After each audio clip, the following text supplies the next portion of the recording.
한국 현대 정치에서 특정 정권이나 대통령을 둘러싸고 계엄 또는 독재 가능성이 언급되는 경우가 종종 있다. 하지만 이런 말은 대부분 정치적 해석과 우려에서 비롯된 것이며 실제로 실행되었거나 실행 직전까지 갔다고 확인된 사례는 없다.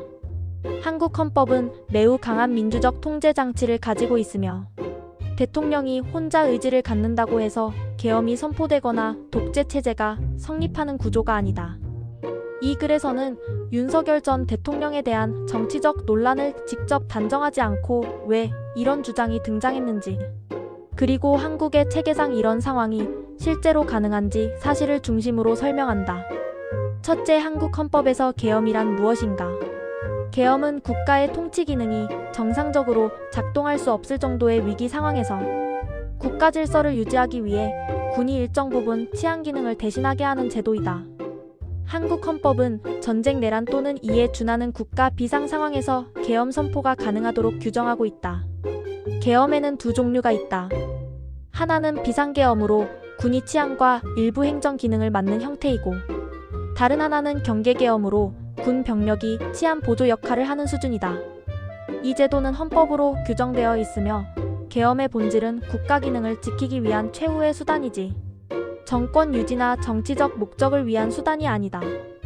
계엄을 선포하려면 대통령의 결정만으로 되는 것이 아니라 국무회의 심의를 거쳐야 하며 국회는 언제든 계엄 해제를 요구할 수 있다. 국회가 해제를 요구하면 대통령은 즉시 따라야 하기 때문에 대통령이 계엄을 이용해 장기간 권력을 유지하거나 정치적 반대 세력을 제한하려는 시도는 법적으로 불가능하다. 둘째, 정치권에서 계엄 논란이 등장하는 구조적 이유. 한국 정치에서는 어느 정권이든 위기 상황이 오면 계엄 이야기가 정치적 공격이나 불안, 심리의 반영으로 등장하곤 한다. 이는 한국 역사에서 군부 독재 시절의 기억이 남아있기 때문에 계엄이라는 단어만으로도 강한 감정적 반응이 생기기 때문이다. 윤석열 전 대통령 시절에도 정치적 갈등이 심해지고 전국적인 시위나 대립이 심할 때 일부 언론이나 정치 세력에서 계엄 가능성을 언급한 적은 있다. 그러나 이러한 언급은 어디까지나 정치적 변수와 해석에서 나온 것이며 실제로 계엄이 발동된 적도 없고 법적 절차를 밟으려 했다는 사실이 확인된 것도 없다. 정치적으로 계엄 논란이 반복되는 근본적 이유는 한국 사회가 갈등을 해결하는 방식에서 상대 진영을 극단적으로 해석하려는 경향이 존재하기 때문이다. 위기가 오면 상대방이 가장 위험한 선택을 할 것이라고 해석하는 경향이 있고, 이것이 계엄이라는 단어를 자주 소환하는 원인이 된다. 셋째, 독재 정권이 된다는 것은 무엇을 의미하는가? 독재 정권이라는 것은 민주적 절차가 중단되고 권력이 한 사람 또는 소수 집단에게 집중된 상태를 의미한다. 이를 위해서는 다음과 같은 조건이 필요하다. 하나, 국회의 입법 기능이 정지되어야 하고, 둘, 언론이 통제되어야 하며, 셋, 사법부가 정권의 통제를 받아야 하고, 넷, 선거가 정상적으로 치러지지 않아야 하며, 다섯, 군과 경찰이 정권에 종속되어야 한다. 이 다섯 가지가 동시에 이루어져야 실제 의미의 독재 정권이라고 할 수 있는데, 한국은 이 구조가 성립되기 거의 불가능한 체제를 갖추고 있다. 먼저 국회는 대통령과 별도로 구성되며 대통령이 국회를 해산할 권한이 없다. 언론은 헌법으로 보호되며 수많은 언론사가 존재해 특정 정권이 모두를 통제하는 것은 사실상 불가능하다. 사법부 역시 임기가 보장돼 있어 대통령의 지시를 따라야 할 구조가 아니다. 선거는 관리위원회가 독립적으로 운영해 정치권이 최소한으로 개입하도록 설계되어 있다. 군대와 경찰도 법으로 정치적 중립이 강하게 요구된다. 이런 구조는 한국이 과거 군사정권 이후 제도적 안전장치를 매우 강하게 설계한 결과다. 넷째, 윤석열 정권을 둘러싼 독재 논란의 실제 성격. 윤석열 전 대통령 시기에도 특정 지지층과 반대 세력 사이의 갈등이 매우 심해졌고, 이 과정에서 서로를 향해 독재라는 표현이 자주 쓰였다. 그러나 이는 사실보다는 정치적 수사에 가까운 표현이었다. 특정 정책이나 검찰권 행사 방식이 강경하다는 비판은 할 수 있지만 그것을 독재라고 단정하기 위해 필요한 법적 요소는 실제로 충족되지 않았다. 독재라는 단어가 등장한 이유는 주로 다음과 같은 정치적 맥락 때문이다. 첫째, 검찰 조직이 과거보다 더 강하게 작동한다는 인식이 생긴 점. 둘째, 반대 정치 세력과의 갈등이 커지면서 상대 진영이 두려움을 과장한 점. 셋째, 사회적 불안 심리가 특정 정권 비판과 결합한 점. 넷째, 유튜브와 소셜미디어에서 확인되지 않은 정보가 빠르게 확산된 점. 이러한 요소들이 합쳐져 일부 사람들에게 정권이 독재로 갈 것이라는 불안이 생겼다.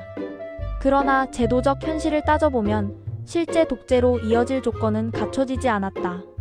다섯째, 대통령이 마음대로 할 수 없는 구조적 한계. 한국 대통령은 매우 강한 권력을 가진 것처럼 보이지만 실제로는 수많은 견제 장치 속에서 움직인다. 대통령이 단독으로 할 수 없는 일이 매우 많으며 계엄조차 국무회의 심의와 국회의 통제가 필수다.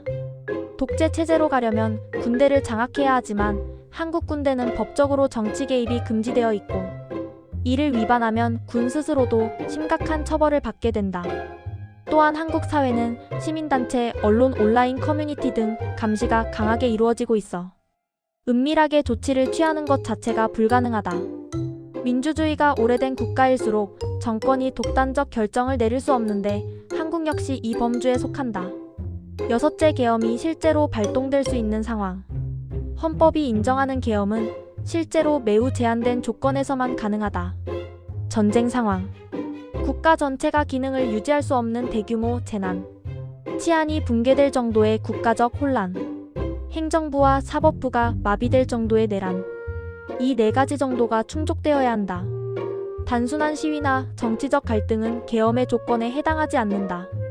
한국 현대사에서 계엄이 확대되었던 사례들은 대부분 군사 정권 시절에 발생했으며 지금의 제도적 구조에서는 과거와 같은 방식의 계엄 확대는 불가능하다. 일곱째, 만약 대통령이 계엄을 잘못 선포하면 어떻게 되는가? 대통령이 계엄을 적절한 이유 없이 선포하면 그 자체로 헌법 위반이다.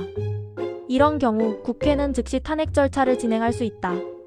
군 역시 불법 명령을 따를 의무가 없기 때문에 대통령의 독단적 결정이 그대로 실행되지 않는다.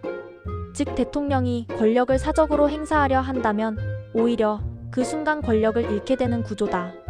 이것이 한국 민주주의 체계의 본질이다. 결론, 한국에서 독재 체제는 법적으로 사실상 불가능하다. 윤석열 전 대통령을 포함한 어떤 정권이라도 독재로 변하거나 계엄을 정치적으로 사용할 가능성은 구조적으로 봉쇄되어 있다. 한국은 권력 분립, 독립적 사법부, 강한 국회 권한, 군의 정치적 중립, 언론의 다양성, 시민사회의 감시, 이 모든 장치가 중첩되어 있는 국가이기 때문이다. 정치적 대립이 심할 때 다양한 의혹과 불안이 떠오를 수 있지만 실제 제도적 현실을 보면 이런 우려가 현실화될 가능성은 극히 낮다. 계엄과 독재라는 단어는 주로 정치적 불신과 갈등에서 만들어지는 표현이며 법적 제도적 관점에서는 실행 가능한 시나리오가 아니다.